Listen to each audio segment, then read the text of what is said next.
Okay, hello there. This is turn number 8, January 1940. Um, Normally with Germany, I wait till this turn to attack, but this game I decided to go a little bit, try to be a little bit more aggressive just because I was trying it out. I've seen it happen with other people before, and it turned into a very interesting situation. So, just a little heads up last turn, I had shown the French and the British all vacating the land of France and stacking up London, right? Which is a very conservative defensive style of play for the Allies, and Germany does gain France, but you save a lot of units. Um, but then I started really looking at the map and realized there's a lot of other options we can perform here. So just because I never really see this kind of thing on other films here, I'm going to try and see if I can crush Germany. I'm still going to play Germany as best I can, but I'm going to see if I can crush Germany as the Allies here. And there's been quite a bit of work done. So I'm just going to go over a couple of things that changed. Um, I've placed all the units this turn as well, so bear with me. Instead of vacating with 1 artillery and 5 infantry from Picardy into London and the transports here via the narrow crossing and 2 transports of the British, I decided to reverse that and move all those units, instead of from Picardy to London, move all those units into Alsace-Lorraine, which brought the total number of infantry I had in there up to 12, along with 2 artillery and the medium bomber that the French had, motorized, and a militia. The other thing I did is I brought 6 infantry from Britain, in the reverse of what I did with the French here. So 2 took the narrow crossing into Picardy, and 4 more hopped on transports and got delivered there, along with a medium bomber. And then the 2 fighters that were on the fleets all moved together here, and the 2 fighters managed to fly into Paris to be able to scramble. I believe they can scramble together, but I'm not sure. We'll have to figure it out. But anyway, there's 2 British fighters, and the French fighter stayed in Paris instead, so it could scramble to either one of these locations. So that bumped us up to 2 militia, 5 infantry for the French, and an artillery, and then I added in 6 extra infantry by the British and a medium bomber.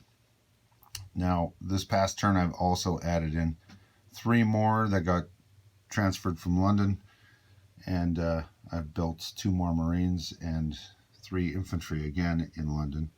So that way there's a viable threat on Belgium if need be. What else happened here?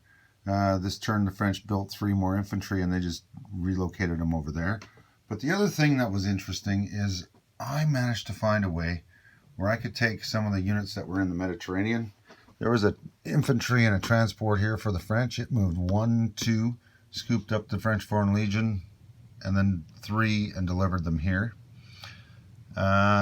instead of vacating France. And this British transport that was in front of the Suez there in the Mediterranean, it picked up an infantry from Transjordan and East Egypt and went 1, 2 and dropped them off.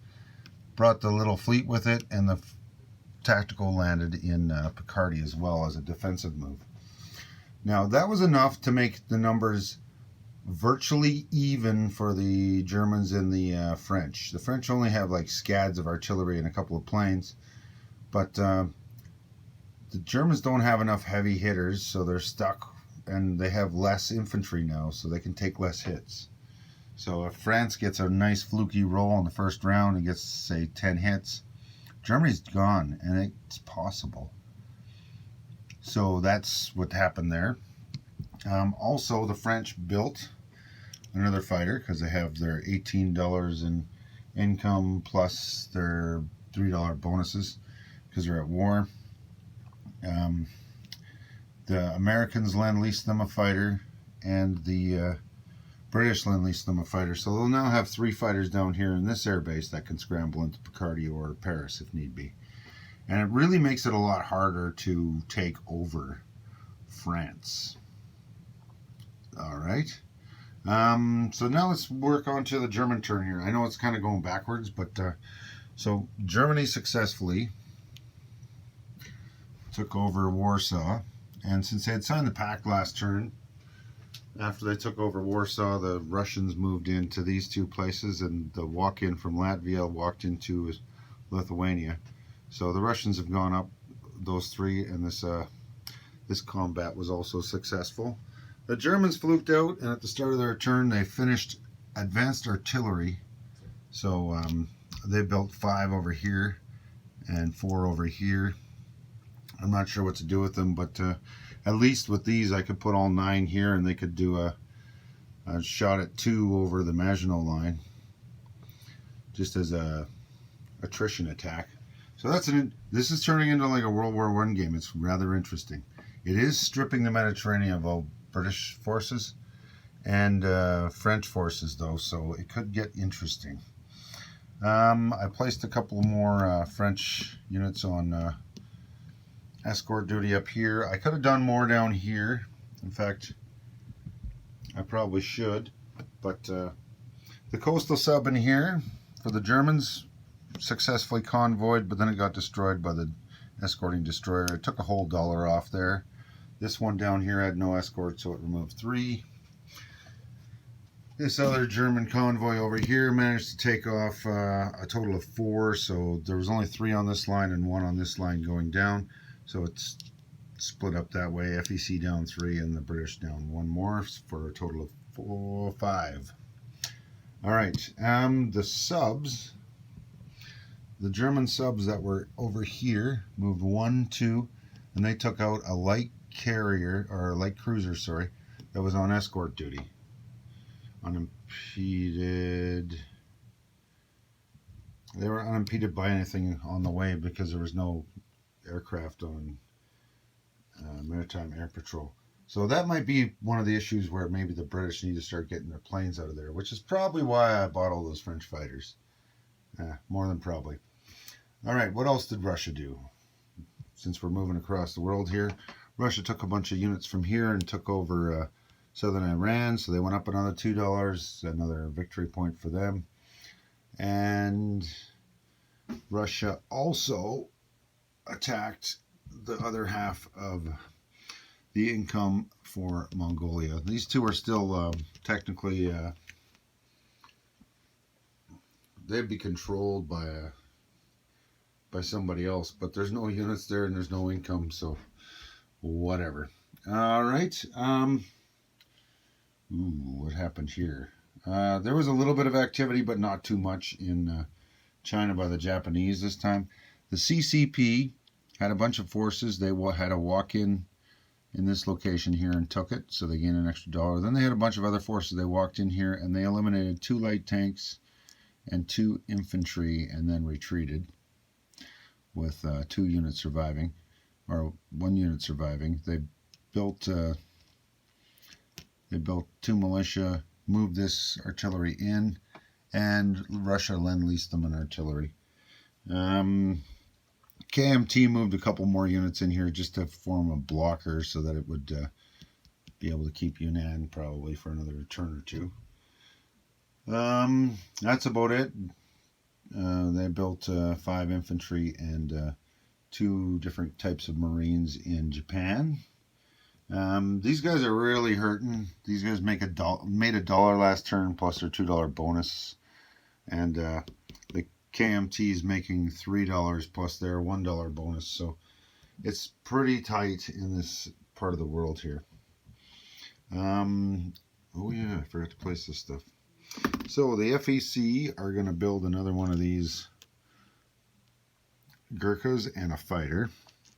Since they have the money, they did lose 3 in income. And Australia saved their money last turn, so they're going to just build a fighter here. All right, so that's how that works. What overall, that's the main gist of things. I just wanted to see how this plays out. Normally when this happens, the German players saying, oh man, I must have done and miscalculated that, I want to quit, or this isn't going to be fun anymore, or something. Honestly, I just wanted to play this scenario out again, because it's kind of giving, with all this focus and attention on France and the German border, it's really pulling a lot of units, or it has pulled a lot of units out of the Mediterranean. That may give the Italians an opening to do something, or maybe the Italians have to do an overland attack there. We'll have to see what happens. So yeah, basically I realized that there was an opportunity to do that, and I went with it. Tech rolls and whatnot, we've had a few changes in tech. I'm just going to show you here, because some of them got really lucky and some of them just failed, miserably failed. Alright,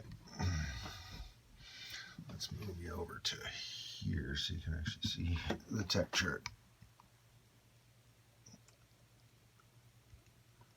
Alright, I'm not sure exactly what's all been done. The Americans worked on these 4 again, the ones for their achievement. The Russians didn't have a lot of luck, although they did get this one along with the British and the Italians, so they can all build cheaper ships and they can build cheaper facilities. Germany did get advanced artilleries. The Americans got long-range aircraft, and the British completed anti-submarine warfare. Unfortunately, it was the turn after the German convoys, so we'll see if the convoys are going to be as effective next couple of rounds here. All right, there's been a few changes, like France managed to actually get a roll here and finally get something for a change. Italy fluked out and got 2 of these. I don't know what's going on with Italy. I think it's stealing all of France's luck. All right, so let's just zoom in a little bit. There you go. So current income, oh, that's been moved down again. They're off the board. So CCP's got nothing. These guys got 3. Australia, FEC, and British are at their full income. Britain did lose 1 in Poland, but it's at 26. That's not bad. Russia rolled a 7, so it's gone up to 25. The Americans had a horrible roll. They rolled a 1, and they didn't get that $5 bonus for Germany declaring war on the Allies, because France and Britain did it first. But I think Germany's in a bad spot now, so they only moved up to tie with France. Italy's the same, and these 8 here, these are the 8 non-Russian home countries that they've taken over. So I'm using this to reach my 46, the wartime income, and then these are an additional 8 on top of that. So Russia's actually making some pretty good money. Russia's making more than Germany, because they've signed the pact, so Russia's getting a free extra roll and $3 extra for now. And it's taken all this stuff, and it looks like Germany's very distracted on the Western Front, so we may see some interesting happenings on that side too. Not sure exactly what's going to happen. So that is the end of January 1940. Next turn will be July 1940. So I'm just going to mark a little 8 up here so I remember, or a B. All right. Oh, different color, that's why. Okay, and yeah, hopefully you find this interesting. I kind of wanted to do a little bit of alt history when I realized how an overly aggressive Germany was kind of putting itself in a pickle, and wanted to see how that plays out. Anyway, enjoy. Have a good one.